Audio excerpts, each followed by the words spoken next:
বর্তমান বাংলাদেশের পরিস্থিতি হিসাবে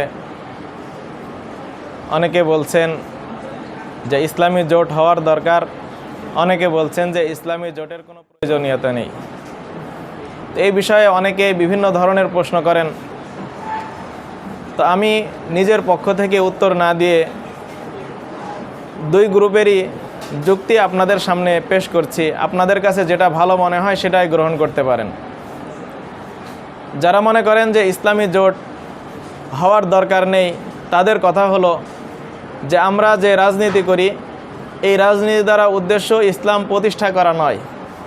কারণ গণতন্ত্রের দ্বারা ইসলাম প্রতিষ্ঠা করা সম্ভব নয়। সারা পৃথিবীতে গণতন্ত্র দ্বারা ইসলাম প্রতিষ্ঠার কোনো নজির নেই, কোনো উদাহরণ নেই। সুতরাং আমাদের রাজনীতি হলো ইসলাম রক্ষার রাজনীতি।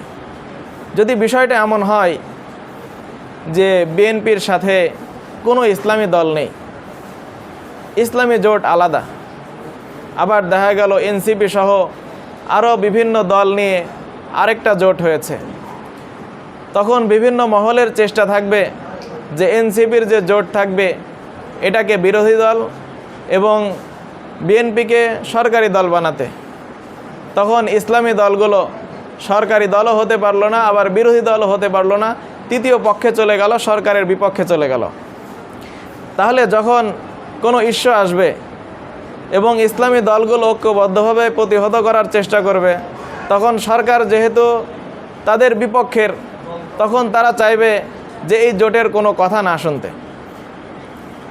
তো এটা না করে যদি আমরা আলাদা থাকি, কিছু ইসলামী দল বিএনপির সাথে, কিছু জামাতের সাথে বা কিছু অন্য দলের সাথে, এবং কিছু স্বতন্ত্রভাবে যদি থাকি, তো যখন ইসলামী কোনো ইস্যু আসবে, সরকারের সাথে যারা জোট আছে তারা যদি এর সরকারের দল থেকেই বিরোধিতা করে, আবার যারা বিরোধী দলে আছে তারা বিরোধী দল থেকে বিরোধিতা করলো, যারা স্বতন্ত্র আছে তারা স্বতন্ত্রভাবেই এই কথার বিরোধিতা করলো, তখন দেখা যাবে সরকার বেকায়দায় পড়ে হলেও ইসলাম রক্ষা করার চেষ্টা করবে।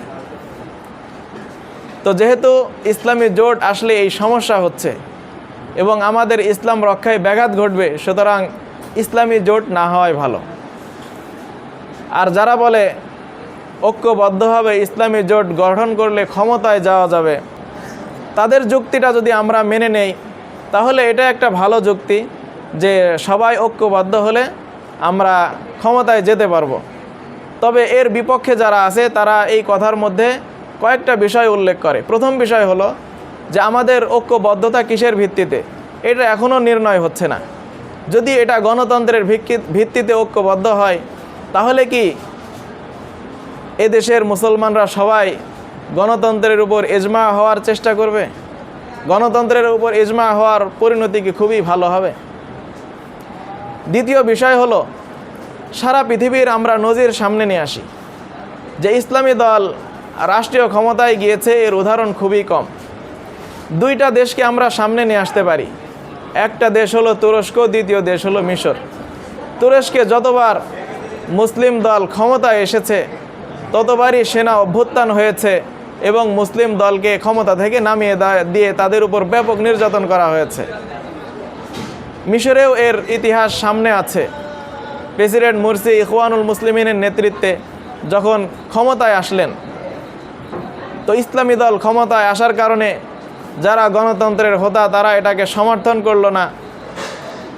সেনাবাহিনীর সেনা অভ্যুত্থানে তাদের সরকারকে ফেলে দেওয়া হলো।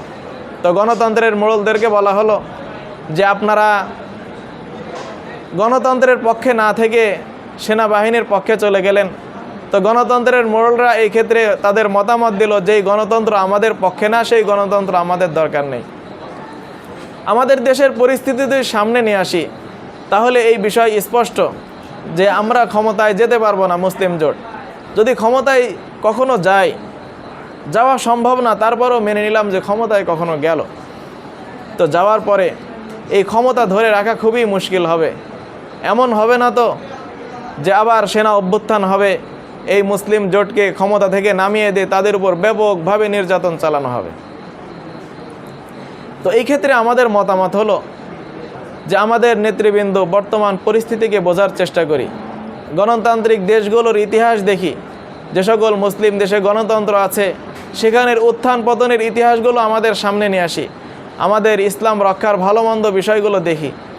যে আমাদের বর্তমান যেই রাজনীতি, ওলামায়ে কেরাম বলে গিয়েছেন যে এই রাজনীতি হলো ইসলাম রক্ষার রাজনীতি, ইসলাম প্রতিষ্ঠার রাজনীতি নয়।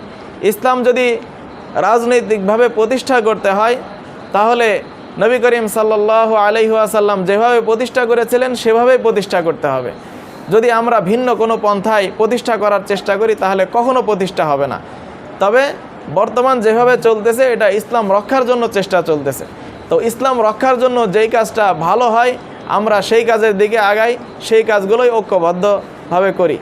যেহেতু আমরা বলছি যে ঐক্যবদ্ধ হওয়ার দরকার, তা আমরা একটা ক্ষেত্রে ঐক্যবদ্ধ হতে পারি যে আমরা ঈমান ইসলামের ক্ষেত্রে কখনো কাউকে ছাড় দেব না। আর ঈমান ইসলামের গণ্ডির ভিতরে যদি থাকে তখন কারো বিরোধিতা করব না, বরং সবাই সহাবস্থানে সঠিকভাবে সুন্দর জীবন যাপন করার চেষ্টা করি। আল্লাহ রাব্বুল আলামিন আমাদের সবাইকে তৌফিক দান করুন।